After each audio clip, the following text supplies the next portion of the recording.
बिस्मिल्लाहिर्रहमानिर्रहीम। मोअज़्ज़िज़ हाज़िरीन, अस्सलामु अलैकुम रहमतुल्लाहि बरकातुहू।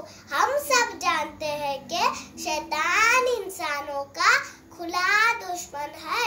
वो हमारे आगे पीछे दाएं बाएं से हमें परेशान करते रहता है। वो हमें भटकाता है। वो हमसे कहता है कि झूठ बोलो, बड़ों की इज्जत मत करो, टीवी देखो, मोबाइल देखो, धोखे के काम करो, जिद करो, वादा खिलाफी करो। जबकि हमारे नबी हजरत मोहम्मद मुस्तफ़ा सल्लल्लाहु अलैहि वसल्लम ने फरमाया कि हमेशा सच बोलो, नमाज कायम करो, ज़कात दो, बड़ों की इज्जत करो, पैसों के पीछे मत भागो, वादा करो तो उसे पूरा करो, शिर्क मत करो, शैतान के बहकावे से अल्लाह की पनाह मांगो।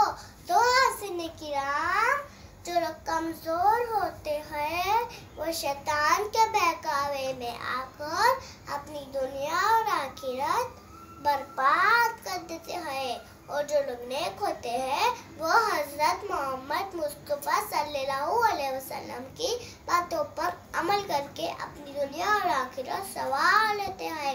अब हम सबको फैसला करना है कि हम कौन सा रास्ता चुने।